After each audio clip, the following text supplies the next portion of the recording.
Hello students, welcome to our YouTube channel. I hope you all are doing absolutely fine. Myself Deepak Baghel and I am here to solve all your science problems. और आज की class के अंदर हम सीखेंगे periodic table को किस तरह से लर्न किया जाए बहुत ही ईजी और फनी वे में।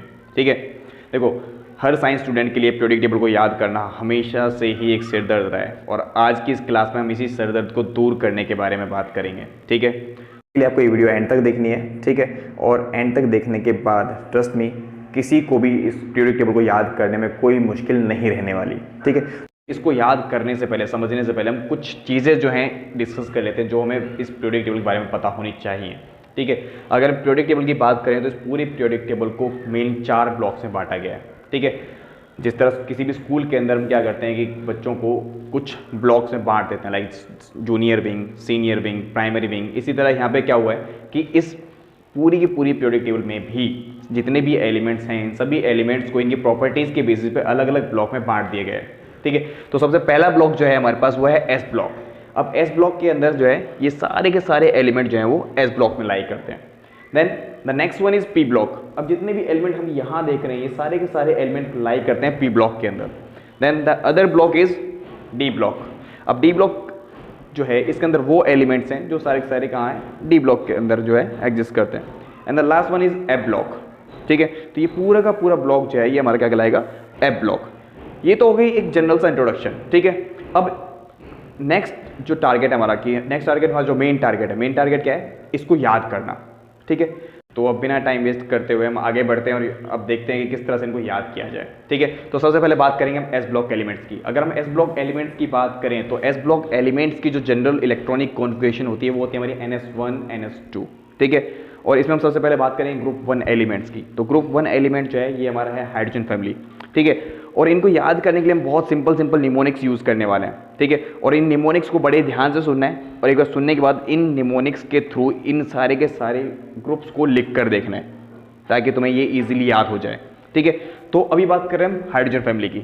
तो देखो अगर हाइड्रोजन फैमिली को याद करना है तो हम क्या करेंगे, सबसे पहले हम क्या ट्रिक यूज़ करने वाले हैं, ध्यान से देखना है, एक बार ध्यान से सुनना है। ट्रिक ये है कि इसके जो पहले 3 एलिमेंट्स हैं, देखो पहले 3 एलिमेंट, पहला कौन सा है, hydrogen, then next is lithium and the next sodium. ठीक है, हम इन तीनों के तीनों एलिमेंट्स के जो सिंबल्स हैं इनको एज इट इज लिख लेंगे इकट्ठा करके।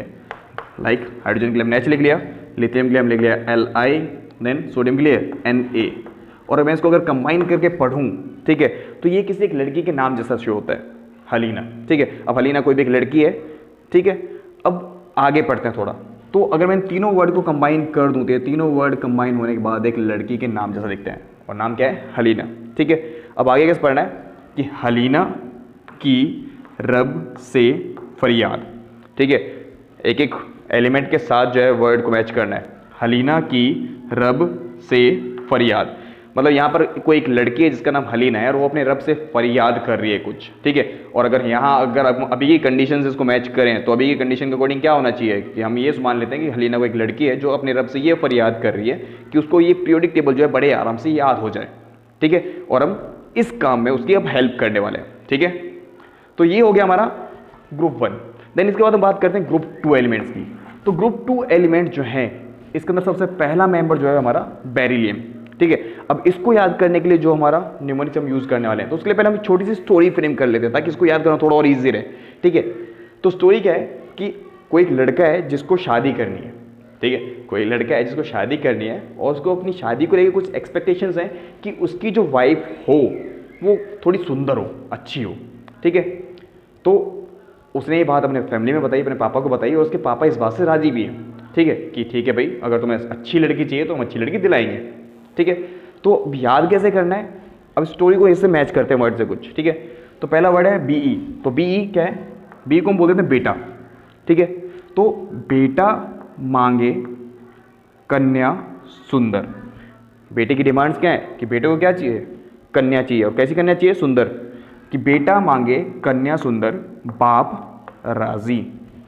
मतलब बेटे को क्या चाहिए था, एक सुंदर सी कन्या चाहिए थी और उसका बाप राजी है। ठीक है, तो ये हमारा एस ब्लॉक यहाँ कंप्लीट होता है। ठीक है, होपफुली सबको समझ में आया होगा और सबको बहुत इजी भी लगा होगा। ठीक है, तो ये हमारा एस ब्लॉक यहाँ कंप्लीट होता है। देन इसके बाद हम बात करेंगे पी ब्लॉक एलिमेंट्स की। तो अब हम बात करते हैं पी ब्लॉक एलिमेंट्स की। तो अगर हम पी ब्लॉक एलिमेंट्स की बात करें तो पी ब्लॉक एलिमेंट स्टार्ट होते हैं हमारे 13th ग्रुप से, ठीक है। और सबसे पहली फैमिली हमारी क्या है यहाँ, बोरॉन फैमिली, ठीक है। अब इस फैमिली को याद करने के लिए हमने एक छोटा सा निमोनिक्स यूज कर रहे हैं, ठीक है। और निमोनिक्स क्या है हमारा, हम बी से एक वर्ड लिख रहे हैं पहले, ब्रिंग। और ब्रिंग मतलब क्या होता है, लाना, ठीक है। और क्या लाना है हमें, ब्रिंग आलू गाजर इन थैला। क्या लाना है हमें, आलू और गाजर लेके आनी है। और कैसे लेके आनी है, थैले के अंदर रख के लेके आनी है। बात समझ में आ रही है। एक छोटी स्टोरी फ्रेम करने में हमें क्या करना है, मार्केट जाना है, ठीक है। और मार्केट से एक थैले के अंदर हमें आलू और गाजर लेके आनी है, ठीक है। और थैले में क्यों लेके आनी है, क्यों, क्योंकि आजकल गवर्नमेंट ने क्या किया है, प्लास्टिक्स बैन कर दिए, प्लास्टिक पॉलिथीन जो है वो बैन कर दिए। तो इसलिए हम क्या करना है, थैला यूज़ करना है। तो इससे क्या फ़ायदा होगा, हमारा जो एनवायरनमेंट है वो थोड़ा क्लीन रहेगा। तो इससे मतलब एक बहुत ही इको फ्रेंडली मैसेज मिलता है और हमारा काम भी हो गया, ठीक है। तो ये तो गया 13th ग्रुप। अब बात करते हैं 14th ग्रुप की। अब 14th ग्रुप की बात करें तो ये क्या है, कार्बन फैमिली, ठीक है। अब कार्बन फैमिली को याद करने के लिए हमें निमोनिक्स यूज करेंगे, ठीक है। और निमोनिक्स क्या है हमारा, C4 केमिस्ट्री। अभी हम क्या पढ़ रहे हैं, केमिस्ट्री पढ़ रहे हैं ना, C4 केमिस्ट्री, ठीक है। तो chemistry students gets some problem, मतलब केमिस्ट्री के जो स्टूडेंट्स हैं, chemistry students get some problem, कि केमिस्ट्री के स्टूडेंट्स को कुछ प्रॉब्लम्स आ रही हैं। और अभी के लिए प्रॉब्लम क्या है केमिस्ट्री स्टूडेंट्स के लिए, कि किस तरह इस पीरियोडिक टेबल को याद किया जाए। सबसे बड़ी प्रॉब्लम तो अभी हमारे लिए ये है कि इस पीरियोडिक टेबल को हम किस तरह याद करें, ठीक है। तो अभी हम इसी प्रॉब्लम को सॉल्व करने की कोशिश कर रहे हैं कि ये जो हमारी प्रॉब्लम है पीरियोडिक टेबल को याद करने की, ये क्या हो जाए, ईजी हो जाए, सॉल्व हो जाए, ठीक है। ये हो गया 14th ग्रुप। अब बात करते हैं 15th ग्रुप की। अब 15th ग्रुप की बात करें तो 15th ग्रुप एलिमेंट जो है उसको हम नाइट्रोजन फैमिली भी कह देते हैं। मतलब सबसे पहला एलिमेंट क्या है इसका, नाइट्रोजन। दैट्स वाई ये क्या है, नाइट्रोजन फैमिली, ठीक है। अब इसको लर्न कैसे करना है, ठीक है। अब इसको लर्न करने के लिए हम सिंपल से एक निमोनिक्स यूज करने वाले हैं। और यहाँ पे निमोनिक्स क्या यूज करेंगे, हम यहाँ पे एक छोटी सी पहले स्टोरी फ्रेम कर लेते हैं। स्टोरी ये होगी कि मान लेते हैं कि अगर मैं एक छोटा सा एग्जांपल दूं, मान लो कि तुम्हारे एज्यूम करो कि तुम्हारे पड़ोस में कोई नालायक इंसान रहने आ जाए, इंसान मतलब नालायक बच्चा रहने आ जाए, नालायक लड़का है, लड़की, कोई भी हो सकता है, ठीक है। और अगर तुम्हारे पड़ोस में रहने आ गया और तुम उसके कांटेक्ट में आते हो, डेली उसका खेलते हो, टाइम स्पेंड करते हो, तो तुम्हारे ऊपर उसका क्या होगा, इफेक्ट पड़ेगा, ठीक है। और धीरे धीरे तुम भी कैसे हो जाओगे, उसी की तरह हो जाओगे, ठीक है। और इसी को अब हम यहाँ पढ़ते हैं कि इस तरह कि इसको किस तरह यहाँ पढ़ा जाए। तो कैसे पढ़ेंगे इसको हम, कि नालायक पड़ोसी, ठीक है। क्या पढ़ना है, कि नालायक पड़ोसी आने से सब बिगड़े, ठीक है। रिपीट करो, ध्यान सुन लेने एक बार, कि नालायक पड़ोसी आने से सब बिगड़े। होपफुली बहुत इजी लग रहा होगा, समझ में आ रहा होगा सबको, ठीक है। इनको बहुत ध्यान से सुनना है, सुनने के साथ साथ लिखते भी रहना है, ठीक है। एक बार मतलब बात को बार बार रिपीट करके सुन लेना, ताकि निमोनिक्स आपको अच्छी तरह याद हो जाए। निमोनिक्स याद हो जाएंगे तो ये एलिमेंट्स भी आपको अच्छी तरह से याद हो जाएंगे कि कौन सा एलिमेंट किसके बाद आता है, ठीक है। देन नेक्स्ट ऑक्सीजन फैमिली, ठीक है। अब ऑक्सीजन फैमिली की बात करें तो ऑक्सीजन फैमिली को याद करने के लिए हम देखो यहाँ निमोनिक्स जो यूज़ करने वाले हैं वो ध्यान सुनना है। निमोनिक्स क्या है, पहला वर्ड है हमारे पास ओ से मैं एक वर्ड लिख रहा हूँ old, O for old, old मतलब पुराना, ठीक है। एस से एक वर्ड लिख लेते हैं स्टाइल, मतलब ओल्ड स्टाइल। तो ओल्ड स्टाइल से टेपो, इन दोनों वर्ड को मैं एक साथ पढ़ रहा हूं कि ओल्ड स्टाइल से टेपो, ठीक है। अब ये जो वर्ड टेपो यहां है, इस टेपो वर्ड का मीनिंग क्या होता है, चीटिंग, चीटिंग करना, ठीक है। ताक झांक करना दूसरी कॉपीज में से, ठीक है। तो क्या करना है, और ये जो ताक झांक करनी है, जो चीटिंग करनी है, किस तरह करनी है, ओल्ड स्टाइल से करनी है, ठीक है। पुराने तरीके से करनी है, जो हम पहले से करते आ रहे हैं, ठीक है। कुछ नया नहीं करना कि पुराने स्टाइल से क्या करना है, हमें चीटिंग करनी है और पास होना है, ठीक है। तो ये हो गया। देन नेक्स्ट हम बात करते हैं फ्लोरीन फैमिली की, ग्रुप 17 एलिमेंट्स। अगर हम ग्रुप 17 एलिमेंट्स की बात करें तो यहाँ सबसे पहला एलिमेंट कौन है, फ्लोरीन, ठीक है।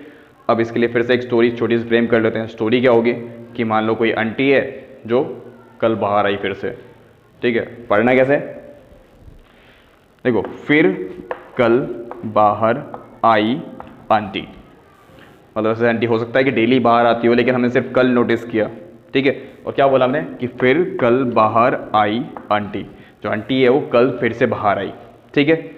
ये हो गया हमारा ग्रुप 17। तो अब हम बात करते हैं लास्ट ग्रुप की, विच इज ग्रुप 18, और इसको हम नोबल गैस फैमिली भी कहते हैं, ठीक है। तो इस ग्रुप के अंदर जितने भी एलिमेंट्स हैं, सारे के सारे के एलिमेंट जो हैं वो नोबल गैसेज हैं, ठीक है। तो इनको याद कैसे करना है, क्या निमोनिक्स यूज़ करनी है, वो ध्यान से देखना है। तो HE जो है, मैं HE वर्ड यूज़ कर रहा हूँ, एक किसी लड़की का नाम लिख लेते हैं वैसे, लाइक हीना, ठीक है। तो कैसे करेंगे कि हीना, नीना और करीना, 3 लड़कियाँ हैं, एक हीना, नीना और एक करीना, कि हीना, नीना और करीना के एक्स-रेज रंगीन। 3 लड़कियां हैं, हीना, नीना और करीना, और तीनों लड़कियों के जो एक्सरे हैं वो कैसे हैं, रंगीन आए, कलरफुल आए, ठीक है। थोड़ी डाउट वाली बात है, वैसे देखो जनरली जो एक्सरेज होते हैं वो व्हाइट एंड ब्लैक होते हैं खाली, या फिर ब्लैक एंड व्हाइट होते हैं, ठीक है। लेकिन इनकी जो एक्सरेज हैं कैसे हैं, रंगीन आए, तो थोड़ी सोचने वाली बात है। लेकिन हम क्यों सोचें, क्या करना है सोच के, हमें पीरियोडिक टेबल याद करनी थी और वो हो गई, बात खत्म, ठीक है। तो यहाँ पे हमारा पी ब्लॉक जो है खत्म होता है। देन तो होपफुली ये वीडियो सबको पसंद आई होगी, और मैं होप करता हूँ कि सबके लिए हेल्पफुल भी रहे, ठीक है। और इस वीडियो को देखने के बाद किसी को भी इन पीरियोडिक टेबल के एलिमेंट्स को याद करने में कोई डिफिकल्टी फेस ना करनी पड़े, ठीक है। तो अभी के लिए करना ही है कि इस वीडियो को लाइक करना है, ज़्यादा से ज़्यादा शेयर करना है अपने दोस्तों के साथ, अपने रिलेटिव्स के साथ, ठीक है, और हमारे चैनल को सब्सक्राइब करना है। तो आज के लिए सिर्फ इतना ही, अब मिलते हैं नेक्स्ट वीडियोज़ में। Till then bye bye, take care.